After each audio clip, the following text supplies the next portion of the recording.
All right, we should be live. Just let's see if we are live. Give it a second. Hello, everyone. Welcome.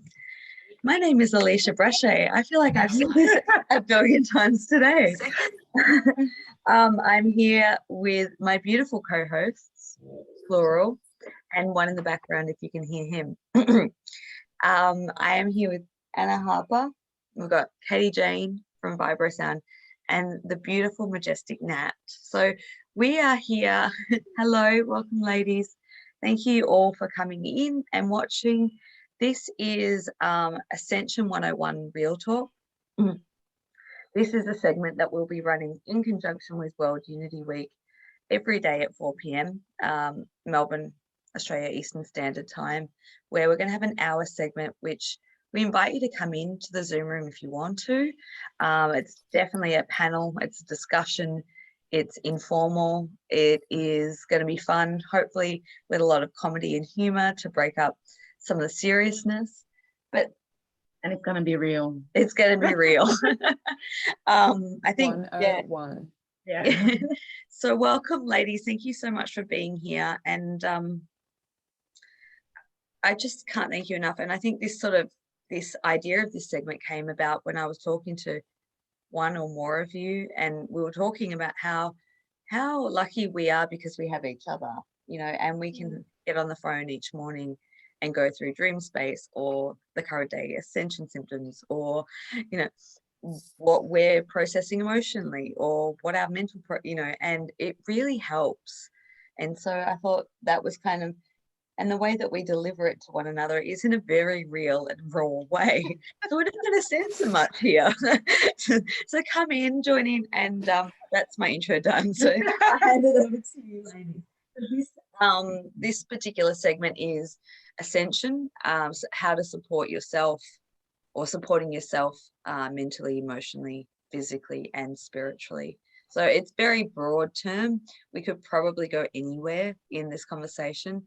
And of course, Ascension is what we're going through individually. Ascension is what is happening on the planet globally. But it is, and you've probably, if you've watched a few of the segments already that are being broadcast today, there's so much discussion around the physical embodiment process that we're in right now, and how important it is to integrate those aspects. And you'll probably see that interwoven throughout many of the conversations and segments about the importance of the physicality, the physical body, our emotional body, our mental body, the subtle bodies, and how they need to work together. So we need to look at the best ways that we can support ourselves on all those levels. Yeah, absolutely. And I think you guys will probably agree with this. You know, you've got friends that you can talk to about your daily mum stuff, your daily work stuff, but then, you know, you kind of need other kinds of friends to support you through the crazy dream space, the energy symptoms that comes through. And I think without you guys or anyone to talk about these things, I would just go bananas. I would just stay on the Yeah. Some days it seems so bad. I'll be like, oh my God, Anna, Alisha, Katie, this is happening to me. And honestly, if I didn't have you guys to bounce my feelings and emotions off, I don't know where I would be today. Even just a simple conversation about being real, about what you're feeling, is sometimes all you need, just to be able to express. And no, it's not like I'd said to someone today, like, I'm actually being quite sick with purging today, and I was like, I'm pretty sure it's not gastro. Like the kids would have it otherwise, and but this has been going on up and down for days, and yeah, it's just nice to be able to connect and reach out to you guys and have that support. Like, no, this is totally normal. Welcome. And figuring out as well if it's like that's what we spoke about this morning, figuring out as well if it's like a medical thing and you actually like have a real thing that you need to go and checked out. Like, I think, Alisha, one of the best things you ever gave an advice to me was like, if it is longer than 3 days, go and go and get further help. And I think like to this day, all of my symptoms, I guess at the moment, I really feel like things are really revving up. So in the past, it was like, if it doesn't clear up in 3 days, and it's probably something bigger, but I feel like by the fourth morning of every little purge that you go through, it's like, whoa, actually all of that stuff is cleared up and I magically just feel incredible. Yeah. You just got to get yourself through those 2 or 3 days, don't you? Yeah, 100%, 100%. And it's honestly been the biggest blessing. I know with 2 young kids, single mum on my own, some days I'm like, I can't do this. And then just like reaching out, I'm like, oh my God, thank you so much. That's all I needed. And then I'll be like, okay, I'm good now. That just seemed to pass. Like, I was just saying that to Alisha today. Was that today? I said, oh my God, I don't know how Nat does it, because when my kids were your kids' age group, that's hectic enough as it is. And then to go through the Ascension symptoms, the purging and diarrhea and whatever else that comes up with it, that's a hard job. Yeah. Yeah, 100%. And you're still with us. Look at you. And look at you. Camera ready for a live stream in an afternoon. I'm impressed. Yeah. Got through it. Well, I just also wanted to, I didn't say this in the intro, but the fusion of the 4 of us coming back together was that we all connected in the physical back in April, the end of April, on a retreat, which was like kind of the sparking and catalyst for World Unity Week and what we're doing here, and many amazing connections. And so it felt really fitting to like bring Nat on and Katie Jane and yourself, Anna, and bring us all together. I don't know, I was going to call us the 18, but that doesn't really work. Never mind.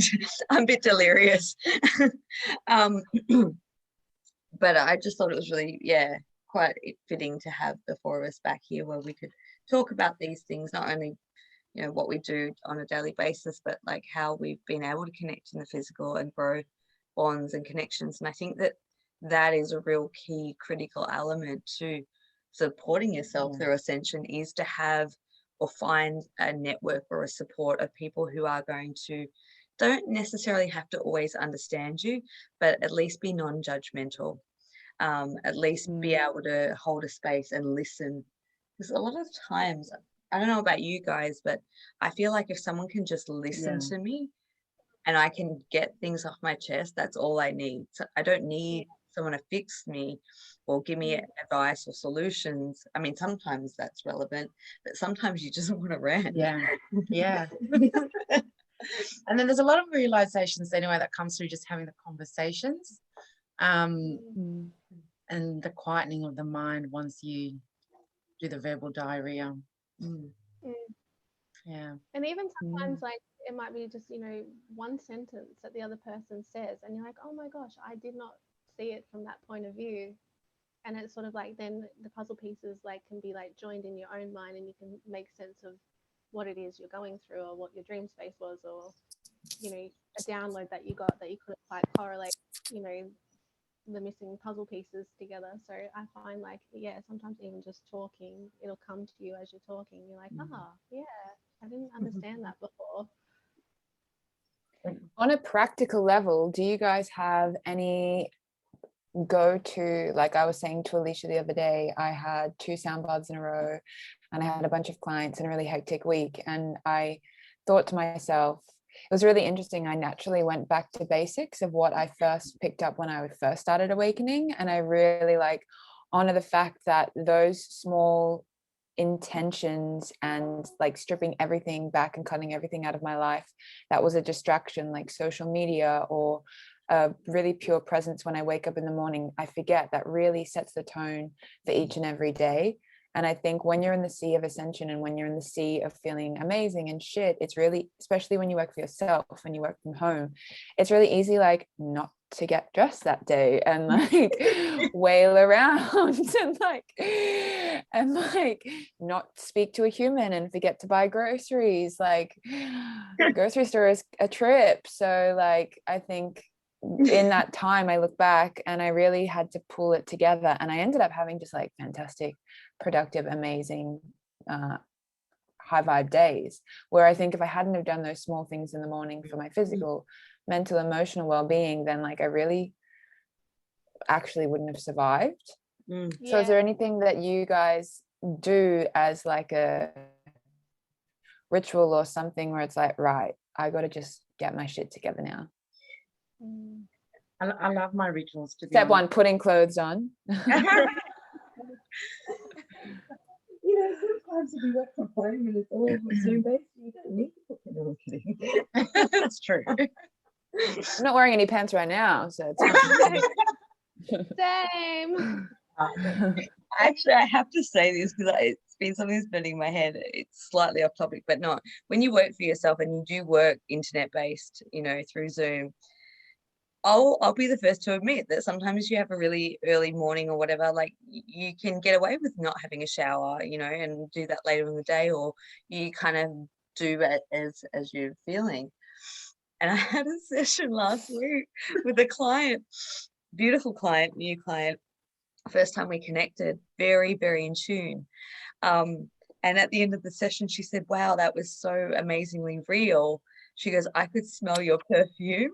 And she described the scent that I was wearing. And I was like, oh my goodness. Oh, The days of Maybe you should shower.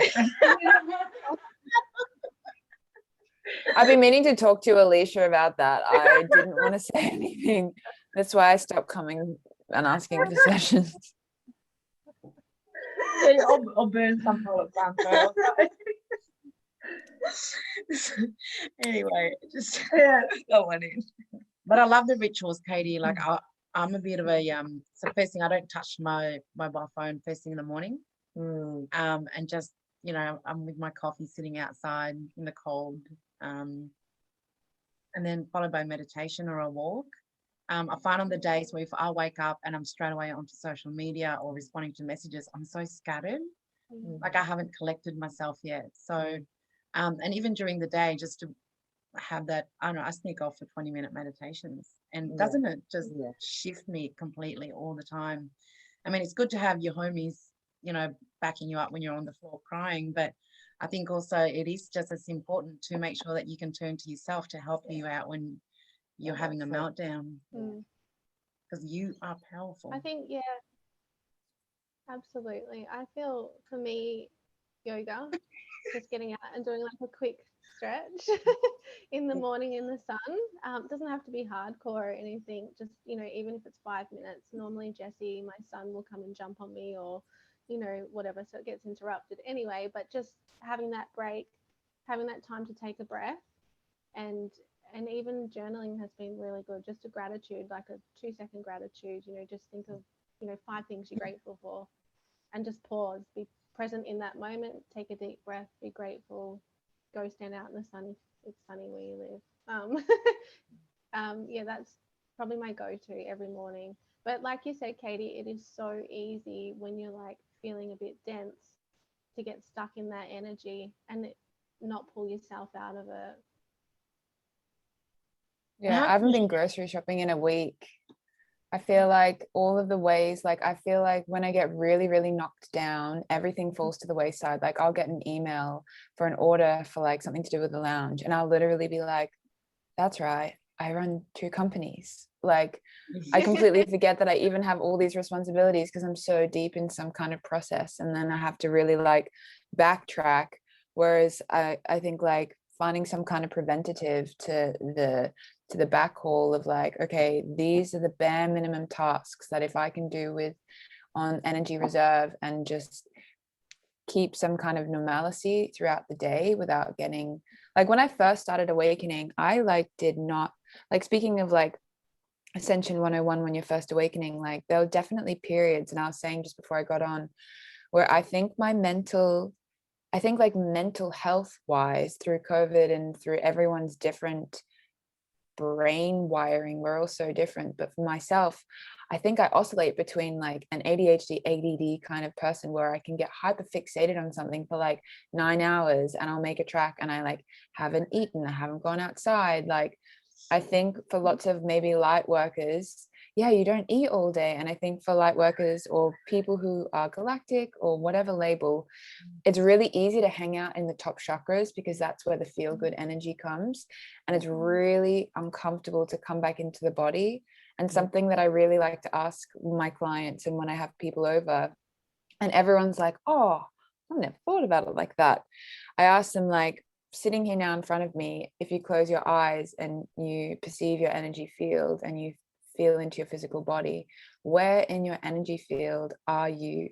And oftentimes I find, like, if someone is quite anxious avoidant, it's like their energy is behind their body, kind of like a child holding onto the leg, like hiding behind their body, or it's outside of their body looking down.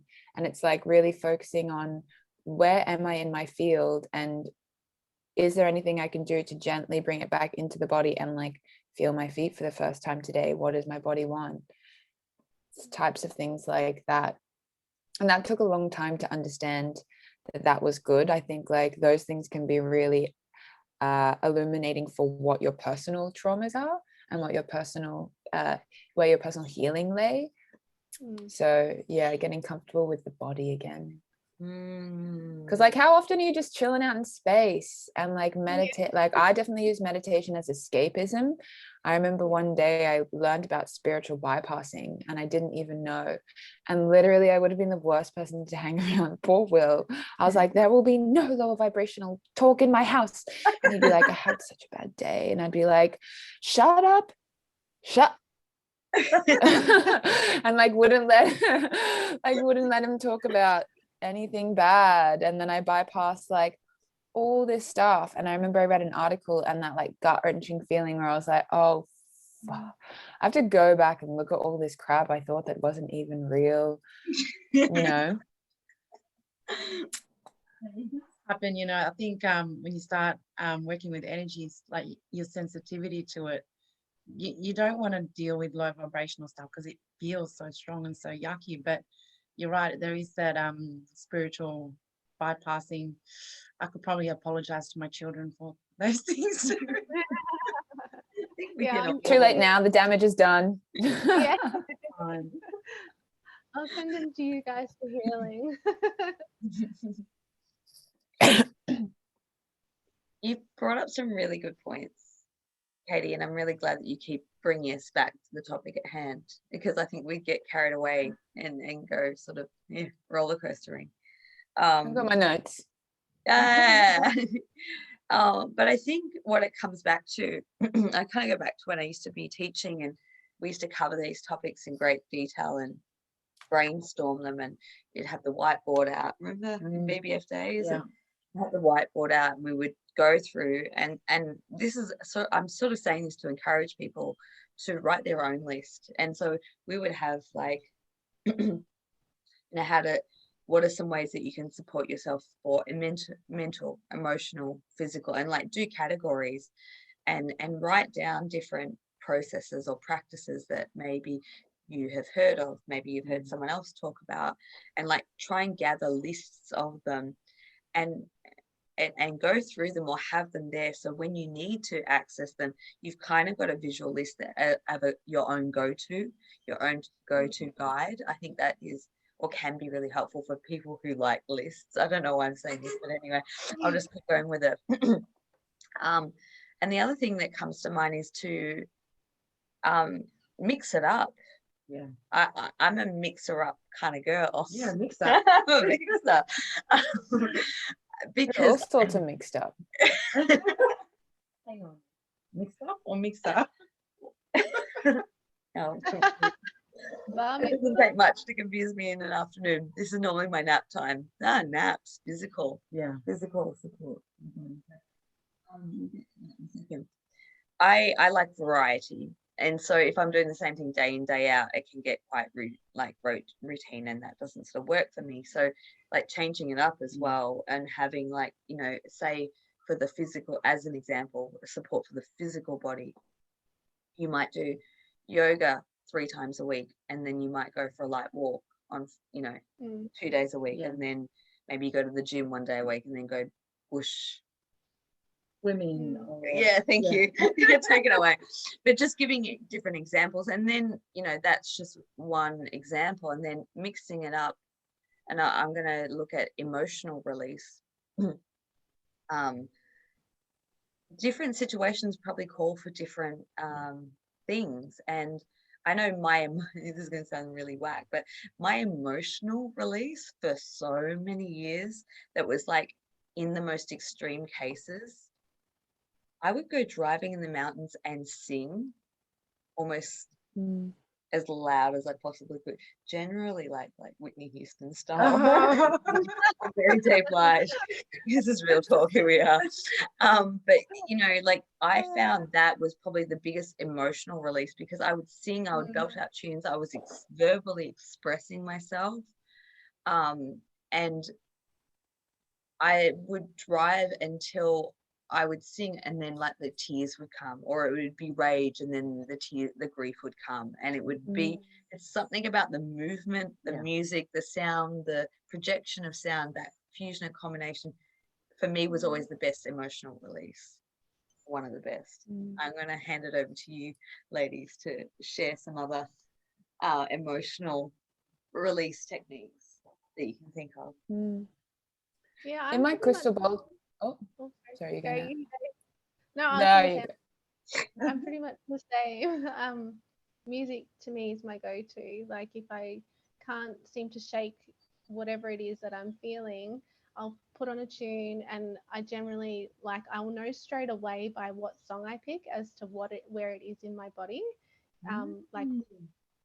Like if if it's my heart, I'll choose something a little bit more lovey, a little bit more softer. If it's something a little bit more heavy, it's normally like my sacral, and that's how. And then I just let that music sing through me until I like feel it release.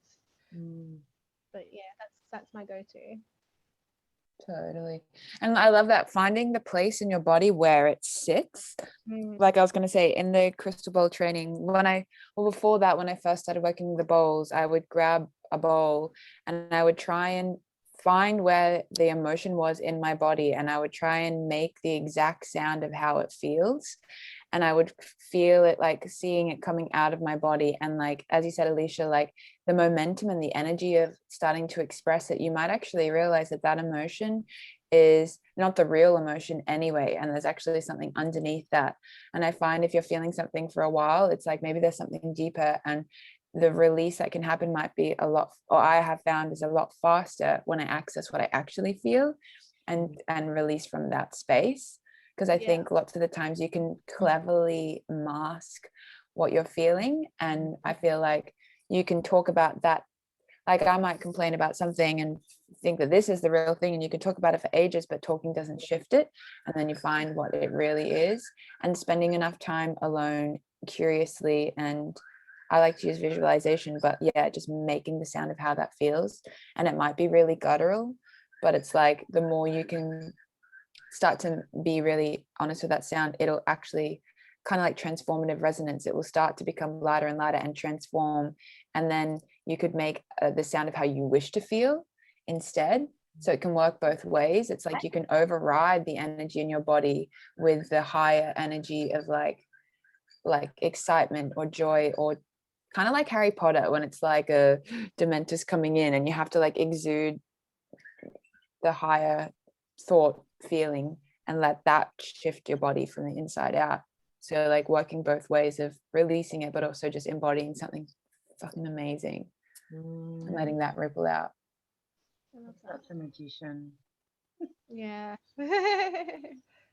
And transformative resonance is like really fun to do with a friend. So it's like if you can't shake something, like have a laughing circle, or like literally just fake laugh. I used to do this thing in the mirror where I would be so sad and I would just draw myself, and then I'd try and laugh as much as I can without smiling. So I'd be like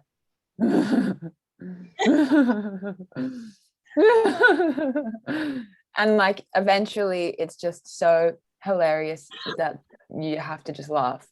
Oh, that's so good. I love that. I'm gonna Perks try of being an only child and living alone, like you can just be as weird as you want. You know what? When I need a dose, I mean, it's not helpful at all, but when I need a dose of humor and laughter, I do call Katie Jane. She's great for that. Oh yeah. That's my Should I just give out my phone number? Yeah, I'll just put it in the live mine. too. Everyone call Katie Jane. Everyone laugh.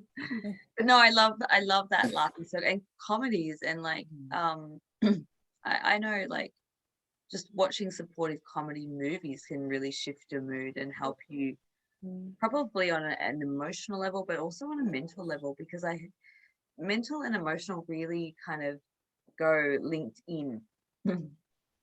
Because quite often if we trace, like, our thoughts can influence our emotions and vice versa. I don't know, I'm just thinking out loud here as I'm Do you reckon they mostly come from your thoughts? that's a really good Great now I debate just gone down question. the rabbit hole.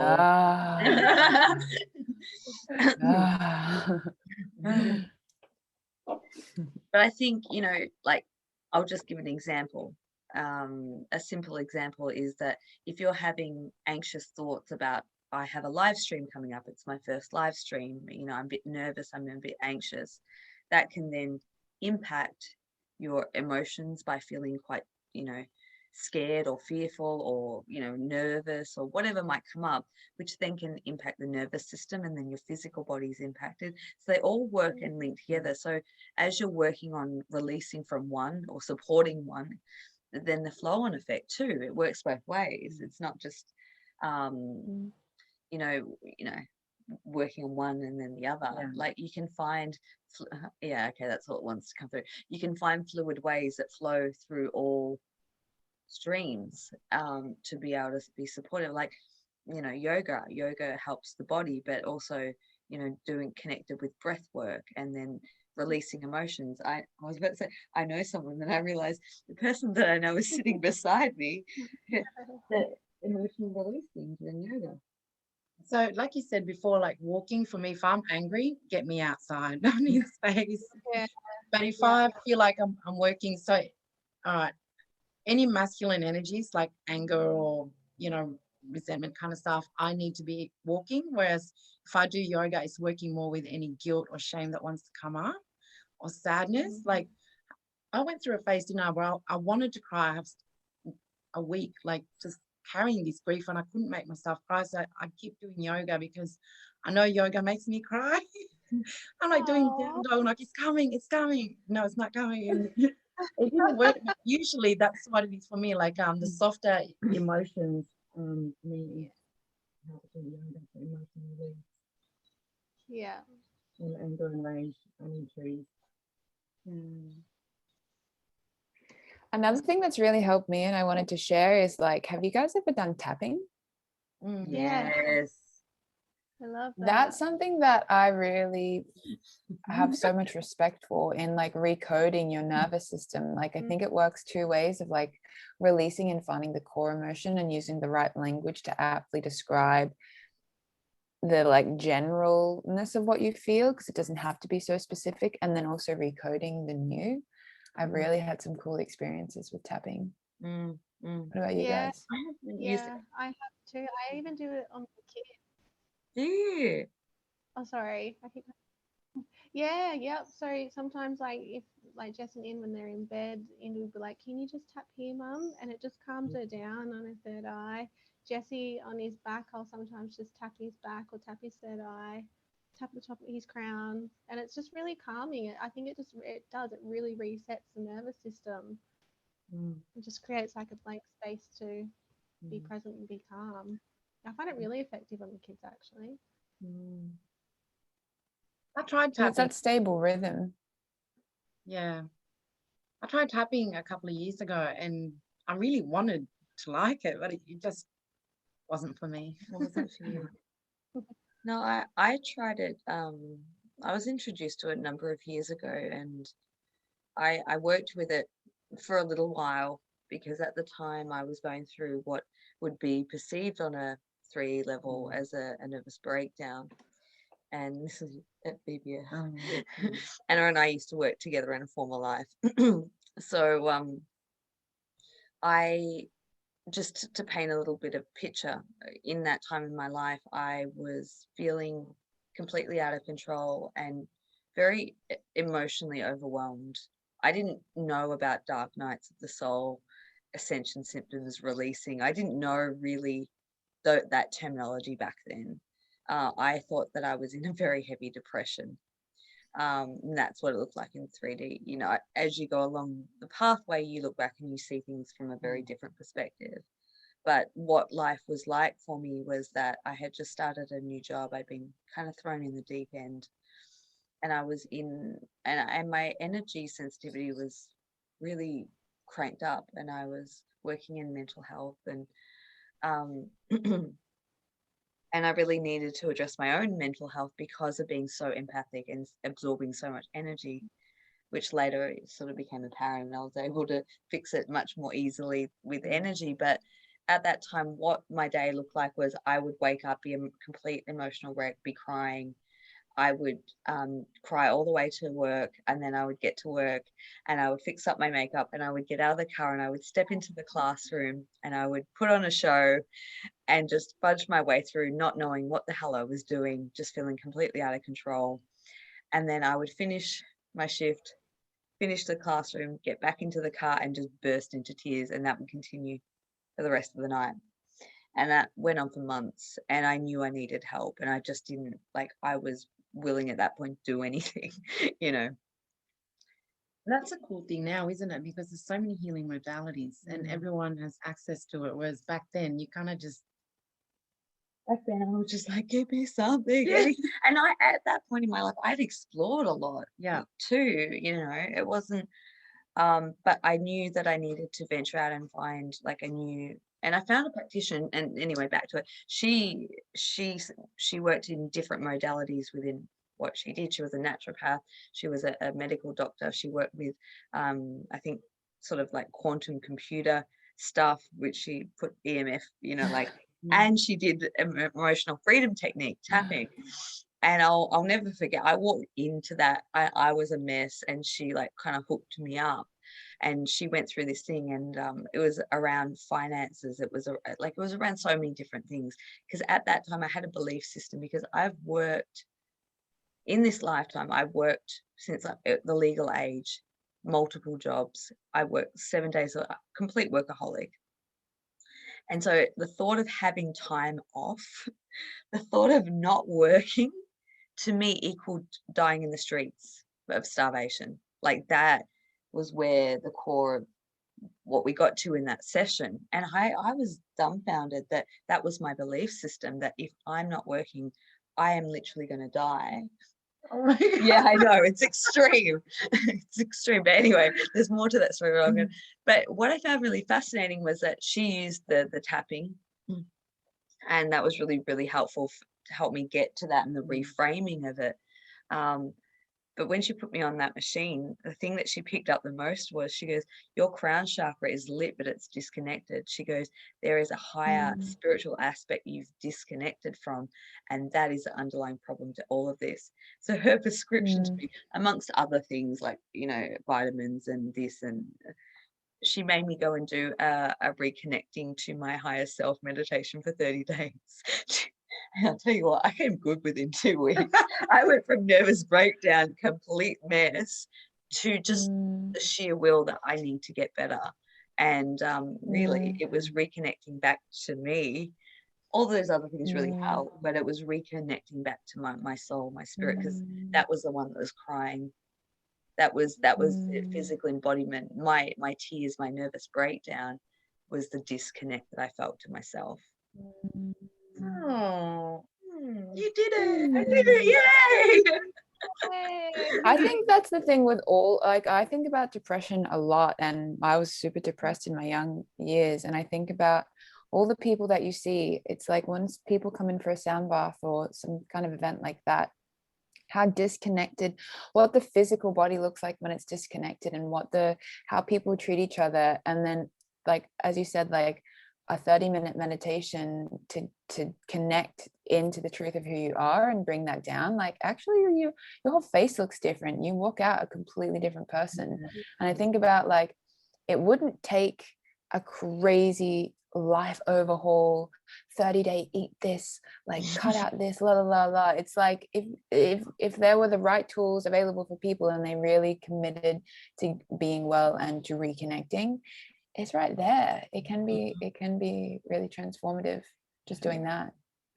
And I think the times that we're living in, it can happen at such an accelerated rate. I mean, the example of the story that I just told was probably 8 years ago. Where these days, and I think that's another thing about supporting yourself through Ascension and learning these tips and tricks and tools and things like that that work for you. You can take these evolutionary leaps and jumps to get through things quicker because you know how to navigate your own pathway. I think another another support system to help you through Ascension is finding a practitioner that you trust and that actually genuinely cares about you. I know for me, I don't, when I do get sessions, that's enough probably for a month or two. And I guess, don't want to name names, but if you had a practitioner that you didn't, I guess might play you for a fool or keep you coming back, once or twice a week, more than necessary than, monetizing your pain and grief and all that stuff. But yeah, I think definitely having a practitioner that, and there's so many things you can do. You can do monthly ceremonies or vibro sound healing or energy alignment, and that can just, it goes everywhere. It affects every areas of your life. I had a session with Alisha. When was it, Leach? A couple of weeks ago. After 2 weeks of crying. Then I had a session with Alisha. What did you just tell me? You were the same, weren't you, Katie? You what? You were the same after your session with Alisha. Yeah, it radically changed my whole life in like an hour with like in like direct confirmation of the process changing. Yeah, I think there is a point where like going into it and doing it yourself, like I think definitely, Alisha, you said in like what you were teaching was like, if you can't really help someone in like a good 3 sessions, maybe you're not really doing it like properly. And I think from my like beginner learning of energy through Reiki to I always just was like, there's something missing for me personally. And then doing the healing with Alisha, it's like, I really feel that a lot of times it's not gaining anything. It's literally releasing what isn't yours and releasing.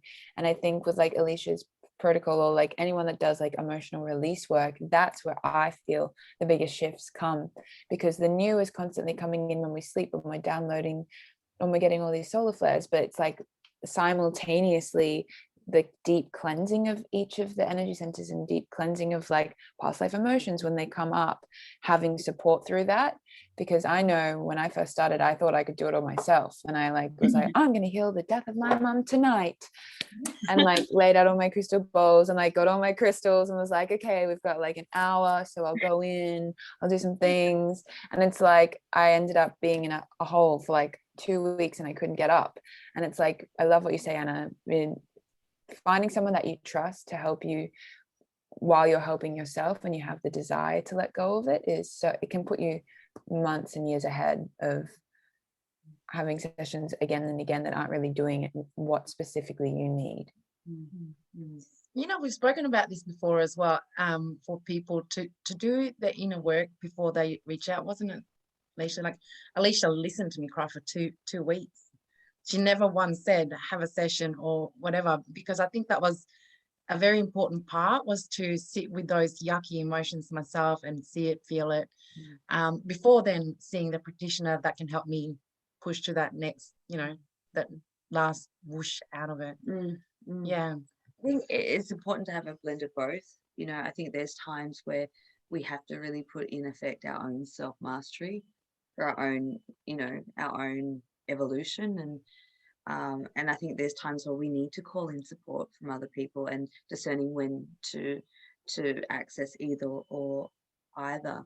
And I'm really grateful for one of my very first teachers, and but part of that training was no long-term clients, no long-term clients. You know, if you can't support that person in, you know, a handful of sessions on a particular subject, that, you know, if you're not the right practitioner, you need to refer them to someone who genuinely can. Good And advice. yeah, and I just, from the moment I heard that and resonated, like it was something in depth in my soul, because I'm very against mainstream that kind of keep you entrapped and keep you reliant on going continually back. And I think one of the amazing things that we as practitioners kind of hear, and I know Katie Jane, I'm sure you've heard this before, and I'm sure you're starting to hear this through the work that you do, and Nat, wait till your magic starts coming out, it's already there. But you know, even when I was just training as a holistic counselor and I was doing case studies, I was very, very green. I did no idea what I was doing, you know, and I had to do case studies to get my qualification. So you have to have people who have 6 sessions with you just to kind of, you know, practice. And in one of the case studies, she said to me, in this state, you know, those little things that stay in your mind, she said to me, in 2 sessions with you, she goes, I have been able to move through more stuff than I have in like 3 years of working with a psychiatrist. And that kind of struck me, and I was like, oh wow, like I didn't really know how to take that. You know, it was like a compliment, but I didn't know what, I'll be honest, I didn't know what I was doing that was different. I mean, down the line you kind of go, because I understand the different worlds, and the fact that back then maybe I wasn't that conscious of how much energy I was using, even in just conventional conversation talk therapy. But you know, it's important to be able to assist them and then give people tools to help them support themselves in finding that balance. I think that's really, really important. And not, you know, if you are a practitioner, you know, I'm very conscious of not making people rely on me. You know, I do the work, we go in, we get stuff done, and then I give them, you know, access to resources to send them on their way. And of course, they're always welcome to come back, and people can work over various different things over various years, you know. But it's making sure there's no sort of self-reliance, and that finding that balance again is important. Can we please talk about dream space? Sure, let's Yeah. And having the support the next day to talk to someone about it. Yeah. God knows how many times Nat has said to me, am I crazy? I'm not crazy. Are you real? Am I real? That was me the other day. I was like, Anna, are we even real? Like, what's happening? I was so tempted to respond and say, who is this?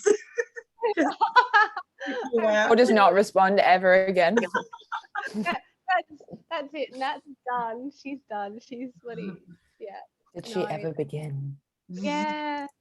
I'm just gonna say, my screen, so you guys are in color and I am in black and white, but my face is purple, and I'm gonna take a photo of it because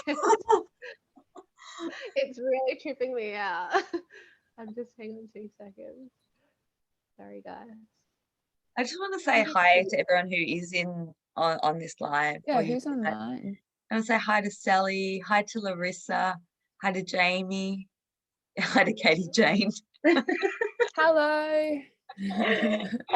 Say hi to Hester, Harry, and hi to Kay. That's cool. Interesting. She just listened to the twin flame integration session going back in November, and now I'm live. That's so cool. I love the synchronicities. Thank you for everyone who's on here and everyone watching on the replay. Where were we? Dream space, right. Back off we go to, because I don't think, you know, this whole thing started for me in 2019 with Alisha, but if I didn't have Alisha or Jen, you know, anyone else to talk to about the dream space and the physical symptoms that you go through when you wake up, like you would think you're crazy. I mean, was it you last week that we were having sort of similar dreams? Yeah. And I don't know if anyone's experiencing this, anyone's watching, but you know, you can have a dream and call someone or chat to someone and they've got the same ascension dreams on the same night. So that's pretty cool. Now, I'll unmute Nat. Sorry, guys. Yeah. Cool. Yeah. Yep. Yeah, that was me and you last week, wasn't it, Anna? With our yeah, Ascension yeah. the same night. And then we, like, as you were telling me yours, I was typing you mine, and I was like, oh my gosh, that's crazy. We've had like pretty much the same kind of Ascension dream, and we had like numbers given to us. Oh yeah, that's right. But that seemed Yeah, like like a lifetime ago. yeah, I know so much has happened since then. But Mm. yeah, I think I always had, from a very young age, I'll wake up and I'll know the difference between like a channeled, like a dream that's supposed to come to me like with a message, and just an ordinary random dream. And yeah, so, and I've always just said to my friends, oh, you know, I had this dream, because sometimes I feel the urge I need to share them, if there's like some sort of important message about it. And I'm like, I just want to let you know I had this dream. And then 9 times out of 10 it would happen, and they're like, oh my god, how did you know that? And I'm like, I just get given these dreams, and this is what happens. And it's been like it my whole life, but it's so nice now to have other people who I can connect with who experience the same thing and go, oh my gosh, just had this crazy Ascension dream, and it was, you know, all this stuff happening. And yeah, I've had that kind of dream too. Like, remember, Alisha, my first Ascension dream, I was like, all day I was like, oh my, it was so full on, I didn't know how to process it. And I wanted to message Alisha, and I hadn't met her yet, but I'd watched a lot of Alisha's YouTube and Facebook videos and roundtable and all that kind of stuff. And I was like, oh, don't I? And I finally got up the courage to message her, and she's like, babe, that sounds like it's your first Ascension dream, and gave me a link to somebody out, Alison Coe. And I listened to one of Alison Coe's videos, and I was like, oh my gosh, it was almost like, it was just so comforting for me to have that connection, and that, okay, I'm not actually crazy. It was, yeah, it was that moment of like, okay, this is like way bigger than what I ever thought it was. This is something else. I'm like learning how to decipher what dreams are which. I think, Alisha, you wrote an article or said something about how there's like 6 types of dreams that you have. Yes. And like really learning to like decipher, like, what is a real dream, what's prophetic, what's your subconscious, what's a screen, what's a blah blah. And I think as you go along your ascension path, you fall more into that gut sense, intuitive sense of like what is real, and less into not being able to make sense of it. Even though still sometimes I think dreams that are definitely not real, I'm like, this means something, and this definitely. I told Justin Bieber that he was going to be the voice of the hybrids. I had a dream that like Justin Bieber was going to alert the world that hybrid children are real. His like wife was like super mad at me, and I was like, it's nothing romantic. I just have to tell him that he's going to like let the people know that galactic babies are coming. That's funny you said that, because I actually had a dream like maybe 2 months ago that they were going to be having a baby. I wonder if it was around the same time. Random, probably a galactic baby. Yeah. Are you having a galactic baby? That's another thing you need support on. It's part of Ascension. I guess some people are going through galactic babies, pregnancies. Yeah, we'll cover In that. 10 minutes, go. Yeah. I think that's on day 3. That's on day 4. 4. Yeah, we'll be covering that. So come back on Friday if you want to talk about that. Yeah, I I want to think say one thing. go for it. Oh, you go. Yeah. I just wanted to say one thing on something that really helped me when I first started awakening was going through a really big purification on all the levels. So like when I started awakening, understanding to perceive, when my internal guidance was down, understanding to perceive things from a vibration, like just strictly vibrational perspective. So like I went through and I did the Gerson therapy, and I went really into diet and micronutrients and the highest vibrational like spirulina and all of these like earthly things to really help me. and really cleaning up my diet, and then going through, like we said yesterday, like the music that I listen to, and really looking at doing like an overhaul of your life of like, or just on a vibrational level, is this maybe meat that I'm going to eat raise my vibration or decrease it? If you're really struggling, for some people meat might raise your vibration, and that's exactly what you need. But like learning what your body needs, rather than like reading these articles and it's like top 10 ways to like so I think that really helped. Thank you so much, because you kind of plucked out what I was going to say, so we kind of like synced up there. To go back real to basics, what I think is important is, because we're talking about how to support yourself on 4 different levels, but you have to be able to identify too, you know. And I try and put myself in the mindset going way back, was like I'd be going through an episode of something like a purging or a meltdown or whatever. I didn't even have the language or inner reflection or self-awareness that, oh, my head's going through looping thought patterns and monkey mind. I'm feeling really terrified right now. I'm feeling very vulnerable or emotional or defensive.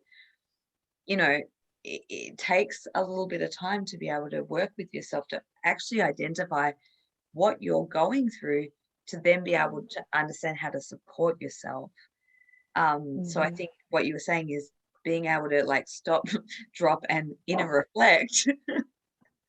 Oh God, I really lost it. No, it's okay. Yeah. It's okay. Stop, drop, inner reflect. That's the thing.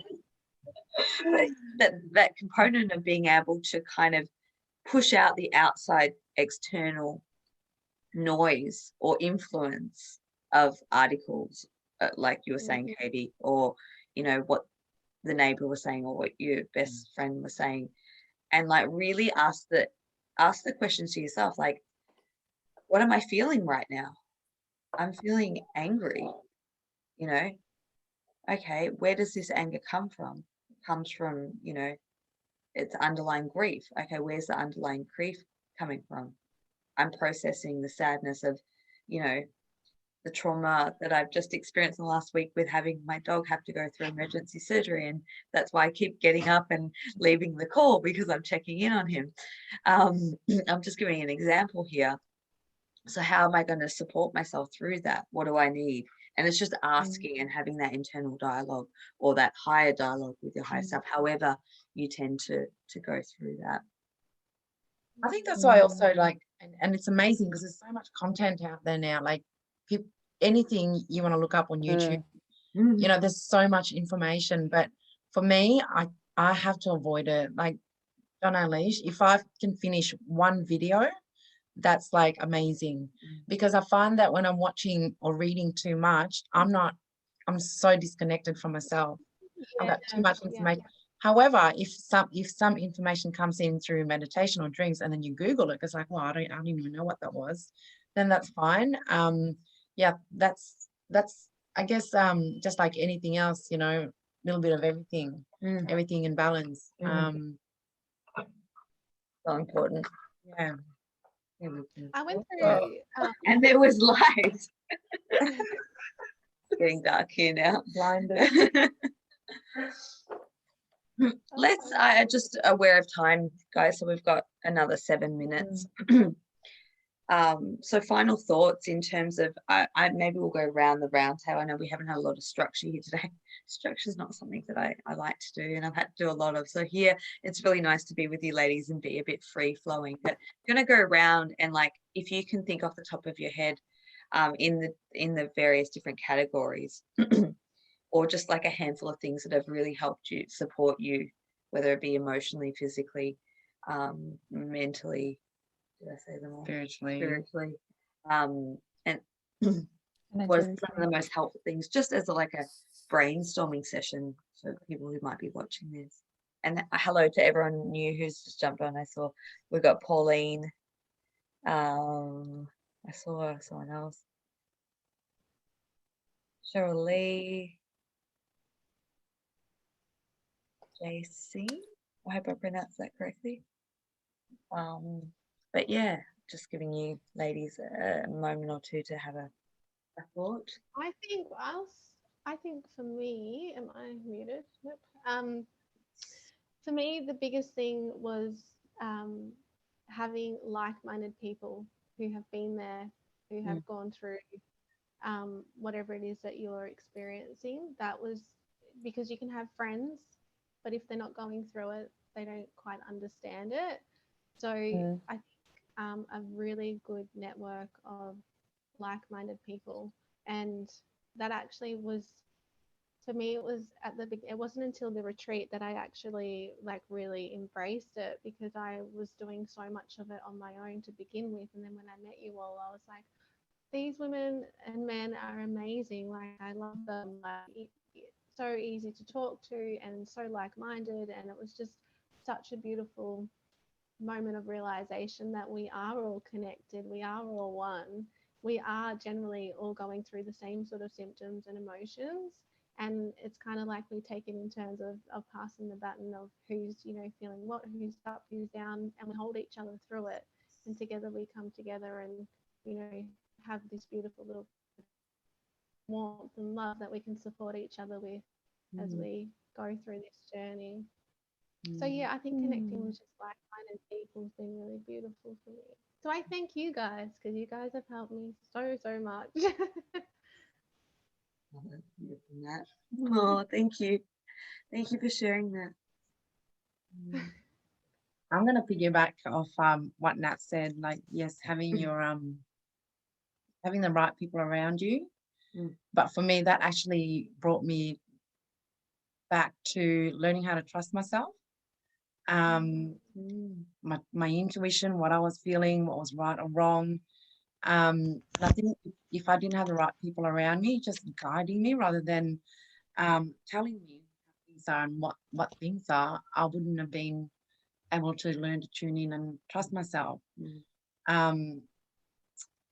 And you know, that's also including clearing a lot of trauma in past relationships, but certainly in the last two years, having the people around me, I'm like, yes, I was right, and I should trust that. And you know, even what you eat, I talked to Jen about conscious eating. Some days if you want a chocolate block, then eat the chocolate block. And some days if you just want cucumber sticks, then eat the cucumber sticks. But you know, those are the little things that you trust yourself on. And even if you make a mistake, you're the right people will be there and say, I wasn't right, try again. You know, and trusting yourself on this journey. Add that. I love that.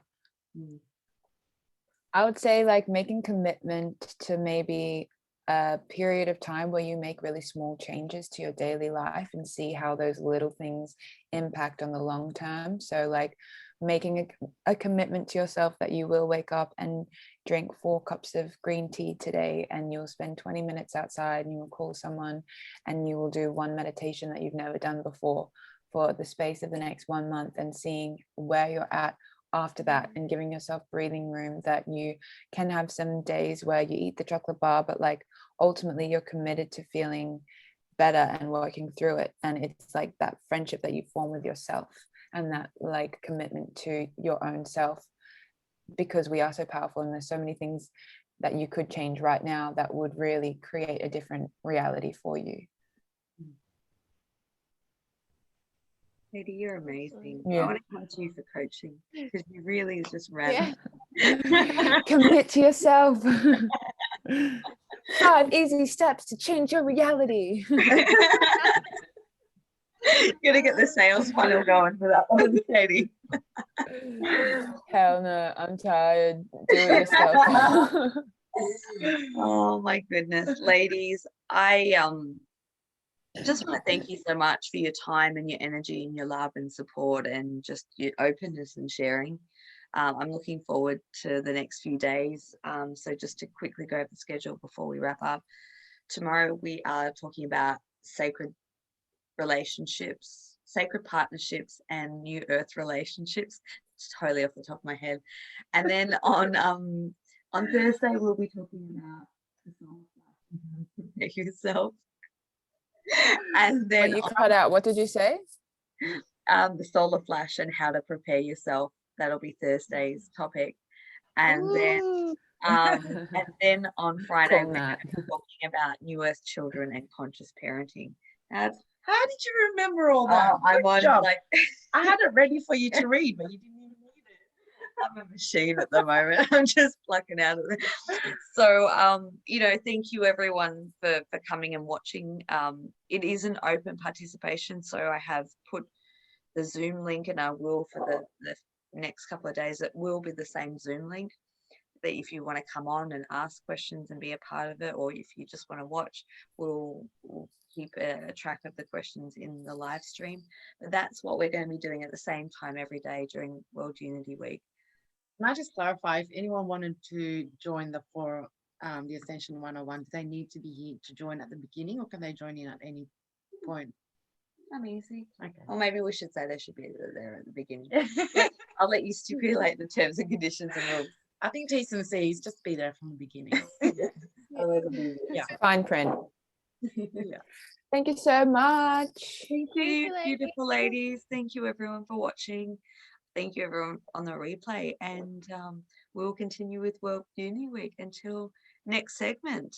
So yeah, much love, and we will catch you soon. See you guys tomorrow. See you tomorrow. Bye. bye.